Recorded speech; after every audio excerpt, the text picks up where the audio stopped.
Well, we have a fish tale tonight that you may find hard to believe. That's right. It involves more than $1 million spent over 4 years to build a fish hatchery. But so far, no hatchery and no timetable to build it. It's true, and no guarantee that it's going to happen either. That's right. Tonight, we are in your corner, holding lawmakers accountable for what could be a lot of money on the verge of being wasted.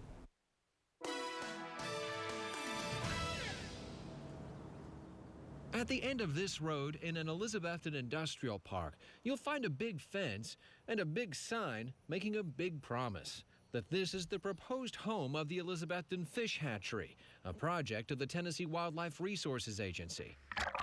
TWRA says it needs a new source for trout to stock local waterways to sustain the state's multi-million-dollar fishing and tourism industry. So in 2009, the TWRA paid Elizabethton $190,000 for 25 acres in the Cherokee Industrial Park. The next year, the Tennessee General Assembly voted to spend $800,000 to study and design the facility. Here's a drawing of what it will look like.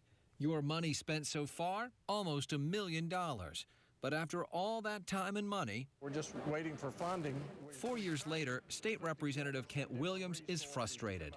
Carter County's representative is trying to convince fellow lawmakers and more than one Tennessee governor to finish what the state started by giving TWRA the rest of the money, $20 million needed to actually build the state-of-the-art fish hatchery. It would change the complexion of the city of Elizabethton forever.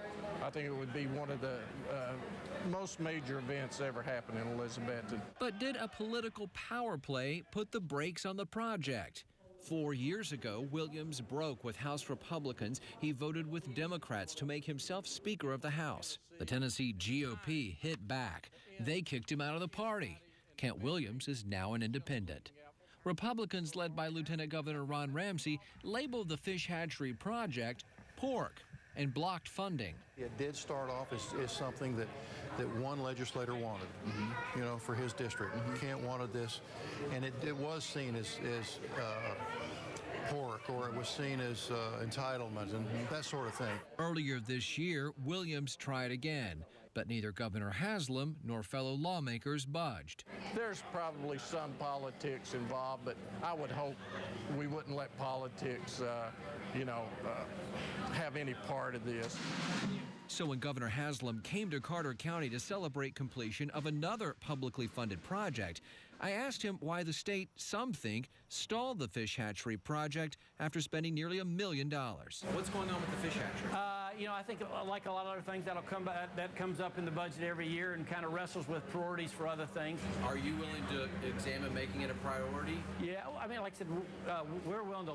We look at a whole lot of things in the budget process every year, and we have to balance that against a lot of other needs. So what I can tell you is we will, again, take a good look at it when it comes up this year. What do you say to those who wonder if this is not a victim of politics? Yeah, from our standpoint, it's not for certain. I mean, it's never been about that. But if the state doesn't act by next fall, by contract, this land could go back to the city of Elizabethton, and that could mean the promise of this sign broken and tax dollars wasted.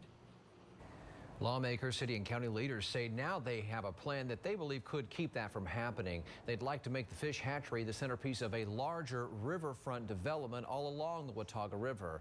But to make that happen, they'll still need a lot of support and a lot of money from political leadership in Nashville.